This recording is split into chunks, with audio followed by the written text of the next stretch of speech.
ಪಾಕಿಸ್ತಾನದ ಪರ ಬೇಹುಗಾರಿಕೆ ಮತ್ತು ಪಾಕಿಸ್ತಾನದ ಗುಪ್ತಚರ ಕಾರ್ಯಕರ್ತರೊಂದಿಗೆ ಸೂಕ್ಷ್ಮ ಮಾಹಿತಿಯನ್ನು ಹಂಚಿಕೊಂಡ ಆರೋಪದ ಮೇಲೆ ಹರಿಯಾಣ ಮೂಲದ ಟ್ರಾವೆಲ್ ಬ್ಲಾಗರ್ ಜ್ಯೋತಿ ಮಲ್ಹೋತ್ರಾ ಅವರನ್ನ ಈಗಾಗಲೇ ಬಂಧಿಸಲಾಗಿದೆ.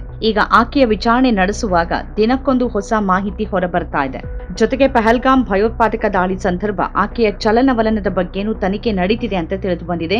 ಆ ಭೀಕರ ದಾಳಿಗೂ ಜ್ಯೋತಿ ಮಲ್ಹೋತ್ರಾಗೂ ಏನಾದ್ರೂ ನಂಟಿದ್ಯಾ, ಆಕೆಯನ್ನ ಅದಕ್ಕಾಗಿ ಪಾಕಿಸ್ತಾನದಿಂದ ಯಾರಾದ್ರೂ ಬಳಸಿಕೊಂಡಿದ್ರಾ ಅನ್ನೋದನ್ನು ತನಿಖೆ ಮಾಡಲಾಗ್ತಿದೆ.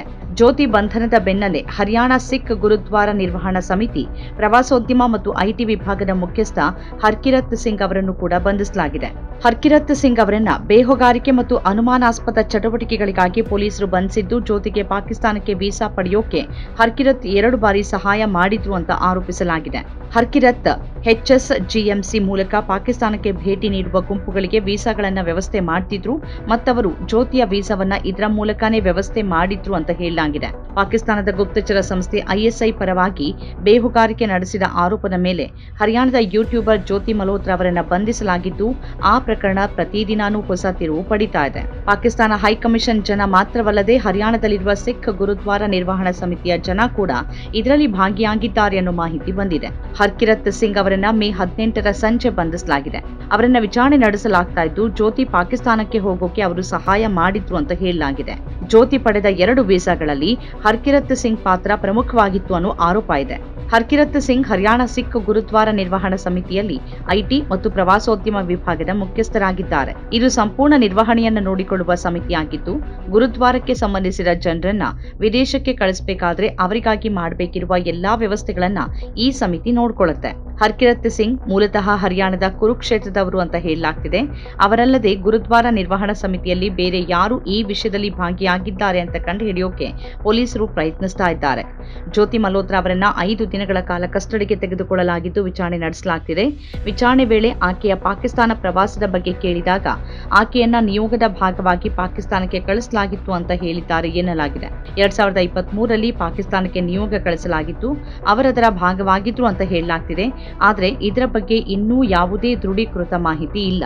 ಯುದ್ಧ ಗಡಿಯಲ್ಲಿ ಮಾತ್ರ ನಡೀತಾ ಇಲ್ಲ. ಈಗ ಶತ್ರುಗಳು ನಮ್ಮಲ್ಲಿನ ಪ್ರಭಾವಿಗಳನ್ನ ಬಳಸಿಕೊಳ್ತಿದ್ದಾರೆ, ಅವರನ್ನ ಸೆಳೆದು ಅವರ ಮೂಲಕ ಮಾಹಿತಿ ಪಡಿತಿದ್ದಾರೆ ಅನ್ನೋ ವಿಚಾರ ಈ ಮೂಲಕ ಬಯಲಾಗಿದೆ. ಹಿಸಾರ್ನ SP ಶಶಾಂಕ್ ಕುಮಾರ್ ಸಾವನ್ ಕೆಲ ಸೋಷಿಯಲ್ ಮೀಡಿಯಾ ಪ್ರಭಾವಿಗಳನ್ನ ನೇಮಿಸಿಕೊಳ್ಳುವ ಯತ್ನ ಪಾಕಿಸ್ತಾನದಿಂದ ನಡೆದಿದೆ. ನಾವು ಕೇಂದ್ರ ಸಂಸ್ಥೆಯಿಂದ ಈ ಮಾಹಿತಿ ಪಡೆದಿದ್ದೇವೆ. ಅದರ ಆಧಾರದ ಮೇಲೆ ಹಿಸಾರ್ ನಿವಾಸಿ ಜ್ಯೋತಿ ಮಲ್ಹೋತ್ರಾ ಅವರನ್ನ ಬಂಧಿಸಿದ್ದೇವೆ. ಅವರು PIO ಅಂದ್ರೆ ಪಾಕಿಸ್ತಾನದ ಬೇಹು ಅಧಿಕಾರಿಗಳೊಂದಿಗೆ ಸಂಪರ್ಕದಲ್ಲಿದ್ರು ಮತ್ತವರು ಪಾಕಿಸ್ತಾನಕ್ಕೂ ಹಲವು ಬಾರಿ ಭೇಟಿ ನೀಡಿದ್ರು. ಅವರು ಒಮ್ಮೆ ಚೀನಾಗೂ ಭೇಟಿ ನೀಡಿದ್ರು ಅಂತ ಹೇಳಿದ್ದಾರೆ. ಅವರನ್ನ 5 ದಿನಗಳ ಪೊಲೀಸ್ ಕಸ್ಟಡಿಗೆ ತೆಗೆದುಕೊಂಡಿದ್ದೇವೆ. ವಿಚಾರಣೆ ನಡೀತಿದೆ. ಅವರ ಹಣಕಾಸಿನ ವಹಿವಾಟುಗಳನ್ನು ವಿಶ್ಲೇಷಿಸ್ತಾ ಇದ್ದೀವಿ. ಅವರ ಪ್ರಯಾಣದ ವಿವರಗಳು, ಅವರು ಎಲ್ಲಿಗೆ ಹೋಗಿದ್ದಾರೆ, ಯಾರನ್ನು ಭೇಟಿ ಮಾಡಿದ್ದಾರೆ, ಅದನ್ನೆಲ್ಲ ಪರಿಶೀಲಿಸ್ತಿದ್ವಿ ಅಂತ ಹೇಳಿದ್ದಾರೆ. ಪಹಲ್ಗಾಮ್ ದಾಳಿಯ ಸಮಯದಲ್ಲಿನ ಆಕೆಯ ಚಲನವಲನಗಳ ಬಗ್ಗೆನೂ ಪರಿಶೀಲನೆ ನಡೀತಾ ಇದೆ. ಸಂಘರ್ಷದ ಸಮಯದಲ್ಲಿ ಅವರು PIO ಜೊತೆ ಸಂಪರ್ಕದಲ್ಲಿದ್ರು.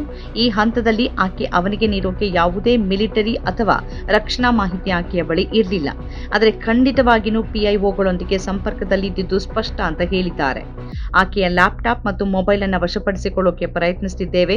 ಅದನ್ನ ವಶಪಡಿಸಿಕೊಂಡ ನಂತರ ಅದರ ಫೋರೆನ್ಸಿಕ್ ವಿಶ್ಲೇಷಣೆ ಮಾಡ್ತೀವಿ. ಯಾವ ಮಾಹಿತಿಯನ್ನ ವಿನಿಮಯ ಮಾಡಿಕೊಂಡ್ರು ಅನ್ನೋದರ ಕುರಿತು ಆಗ ಅನೇಕ ವಿಷಯಗಳು ಸ್ಪಷ್ಟವಾಗಲಿವೆ ಅಂತ ಹೇಳಿದ್ದಾರೆ. ಆಕೆಯ ಪ್ರಯಾಣದ ವಿವರಗಳು ಆಕೆಯ ಆದಾಯದ ಮೂಲಕ್ಕಿಂತ ಹೆಚ್ಚಾಗಿರೋದ್ರಿಂದ ಆಕೆಗೆ ಎಲ್ಲಿಂದ ಹಣ ಸಿಗ್ತಿದೆ ಅನ್ನೋದರ ಮೇಲೇನೂ ಕಣ್ಣಿಡಲಾಗಿದೆ. ಆಕೆ ಟ್ರಾವೆಲ್ ಬ್ಲಾಗರ್ ಆಗಿದ್ರು. ಯುವಜನರಿಗೆ ಯಾವುದು ಸರಿ ಮತ್ತು ಯಾವುದು ತಪ್ಪು ಅಂತ ತಿಳಿದಿರೋದಿಲ್ಲ. ತಮ್ಮ ವಿಡಿಯೋ ಶೇರ್ಗಳು, ವ್ಯೂಸ್ಗಳು, ಲೈಕ್ಗಳು ಮತ್ತು ಫಾಲೋವರ್ಗಳ ವಿಚಾರದಲ್ಲಿ ಬಲೆಗೆ ಬೀಳುವ ಸಾಧ್ಯತೆ ಇರುತ್ತೆ. ಸುಶಿಕ್ಷಿತರಾಗಿದ್ರೂ ಇಂತಹ ಸಾಧ್ಯತೆ ಇರುತ್ತೆ. ಅಂತಹ ಪರಿಸ್ಥಿತಿಯಲ್ಲಿ ವಿಶೇಷವಾಗಿ ದೇಶ ಕೆಟ್ಟ ಪರಿಸ್ಥಿತಿಯಲ್ಲಿದ್ದಾಗ ಮಾಹಿತಿಯನ್ನ ಹಂಚಿಕೊಂಡ್ರೆ ಸಣ್ಣ ಮಾಹಿತಿಯಂತೆ ಕಾಣಿಸಿದ್ರು ಅದು ಬೇರೆ ವ್ಯಕ್ತಿಗೆ ಬಹಳ ಮುಖ್ಯವಾದ ಮಾಹಿತಿಯಾಗಿರುತ್ತೆ. ಅವುಗಳನ್ನು ಹಂಚಿಕೊಳ್ಳಬಾರದು ಮತ್ತವರು ಅದನ್ನ ಮಾಡಿದ್ರೆ ಅದು ದೊಡ್ಡ ತಪ್ಪು. ಈ ನಡುವೆ ಒಡಿಶಾದ ಪ್ರಿಯಾಂಕಾ ಸೇನಾಪತಿ ಅನ್ನೋ ಮತ್ತೋರ್ವ ಯೂಟ್ಯೂಬರ್ ಹೆಸರನ್ನ ಲಿಂಕ್ ಮಾಡಲಾಗ್ತಿದೆ. ಆಕೆ ಜ್ಯೋತಿಯೊಂದಿಗೆ ಸಂಪರ್ಕ ಹೊಂದಿದ್ಲು, ಕರ್ತಾರ್ಪುರಕ್ಕೆ ಹೋಗಿದ್ಲು ಅಂತ ಹೇಳಲಾಗ್ತಿದೆ. ಅವಳ ವಿಡಿಯೋದ ಶೀರ್ಷಿಕೆ ಪಾಕಿಸ್ತಾನದಲ್ಲಿ ಓರಿಯಾ ಹುಡುಗಿ. ಅವಳು ಅಲ್ಲಿಂದ ಟ್ರಾವೆಲ್ ಬ್ಲಾಗ್ ಅನ್ನ ಹಂಚಿಕೊಂಡ್ಲು. ಆಕೆ ಟ್ರಾವೆಲ್ ಬ್ಲಾಗರ್. ಆಕೆ ಯೂಟ್ಯೂಬ್ನಲ್ಲಿ ಸುಮಾರು 14,000 ಮತ್ತು ಇನ್ಸ್ಟಾಗ್ರಾಂನಲ್ಲಿ 20,000ಕ್ಕೂ ಹೆಚ್ಚು ಅನುಯಾಯಿಗಳನ್ನ ಹೊಂದಿದ್ದಾರೆ. ಆ ಸಮಯದಲ್ಲಿ ಅವಳು ಜ್ಯೋತಿಯೊಂದಿಗೆ ಸ್ನೇಹ ಬೆಳೆಸಿದ್ಲು ಮತ್ತು ಜ್ಯೋತಿ ಅಲ್ಲಿಗೆ ಹೋದಾಗ ಪ್ರಿಯಾಂಕಾ ಅವಳನ್ನ ಸುತ್ತಲೂ ಕರ್ಕೊಂಡು ಹೋದ್ಲು ಅಂತ ಹೇಳಲಾಗ್ತಿದೆ. ಜ್ಯೋತಿ ಜೊತೆ ಸಂಪರ್ಕ ಹೊಂದಿರುವ ಯಾರೇ ಆಗಿರ್ಲಿ, ಅದು ಇನ್ಸ್ಟಾಗ್ರಾಮ್ ಆಗಿರ್ಲಿ ಅಥವಾ ಬೇರೆ ಯಾವುದೇ ವ್ಯಕ್ತಿ ಆಗಿರ್ಲಿ, ಪ್ರತಿಯೊಬ್ಬ ವ್ಯಕ್ತಿಯನ್ನ ತನಿಖೆ ಮಾಡಲಾಗ್ತಿದೆ, ಅವರನ್ನ ಪ್ರಶ್ನಿಸಲಾಗ್ತಿದೆ. ಪ್ರಿಯಾಂಕಾ ಅವರನ್ನ ವಶಕ್ಕೆ ಪಡೆದಿಲ್ಲ. ಆದರೂ ಜ್ಯೋತಿ ಕೇವಲ ನನ್ನ ಸ್ನೇಹಿತೆ ಅಂತ ಅವರು ಪೋಸ್ಟ್ ಮಾಡಿದ್ರು. ನಾನು ಯೂಟ್ಯೂಬ್ ಮೂಲಕ ಅವರ ಸಂಪರ್ಕಕ್ಕೆ ಬಂದಿದ್ದೇನೆ ಮತ್ತು ಅವರ ವಿರುದ್ಧ ಅಂತಹ ಆರೋಪಗಳಿವೆ ಅಥವಾ ಅವರು ಪಾಕಿಸ್ತಾನಕ್ಕೆ ಬೇಹುಗಾರಿಕೆ ನಡೆಸುತ್ತಿದ್ದಾರೆ ಅಂತ ನನಗೆ ತಿಳಿದಿರಲಿಲ್ಲ ಮತ್ತು ಭದ್ರತಾ ಸಂಸ್ಥೆಗಳು ನನ್ನನ್ನು ಪ್ರಶ್ನೆ ಮಾಡಿದ್ರೆ ನಾನು ಪೂರ್ಣ ವಿಚಾರಣೆಯನ್ನ ಎದುರಿಸೋಕೆ ಸಿದ್ಧ ಅಂತ ಆಕೆ ಹೇಳಿದ್ದಾರೆ. ನಮ್ಮ ಕಾರ್ಯಕ್ರಮಗಳನ್ನ ನೀವು ನೋಡ್ತಾ ಇದ್ರೆ ನಮ್ಮ ಚಾನೆಲ್ ಅನ್ನ ಸಬ್ಸ್ಕ್ರೈಬ್ ಮಾಡಿ, ಪಕ್ಕದ ಬೆಲ್ ಐಕಾನ್ ಒತ್ತಿ ನಮ್ಮನ್ನ ಬೆಂಬಲಿಸಿ. ಹಾಗೆ ನಮ್ಮ ಕಾರ್ಯಕ್ರಮಗಳನ್ನ ಲೈಕ್ ಮಾಡಿ, ಕಮೆಂಟ್ ಮಾಡಿ, ಅದನ್ನ ಬೇರೆಯವರಿಗೂ ವಾಟ್ಸ್ಆಪ್ ಮೂಲಕ ಶೇರ್ ಮಾಡಿ. ನೀವು ಹೀಗೆ ಮಾಡಿದಾಗ ನಮ್ಮ ಚಾನೆಲ್ ಇನ್ನಷ್ಟು ಮತ್ತಷ್ಟು ಜನರಿಗೆ ತಲುಪಲು ನೀವು ನಮ್ಮೊಂದಿಗೆ ಸಹಕರಿಸಿದ ಹಾಗಾಗುತ್ತೆ. ಇದು ನೀವು ಯಾವುದೇ ಖರ್ಚಿಲ್ಲದೆ ಕೆಲವೇ ಸೆಕೆಂಡುಗಳಲ್ಲಿ ನೀಡಬಹುದಾದ ಸಹಕಾರ. ಧನ್ಯವಾದಗಳು.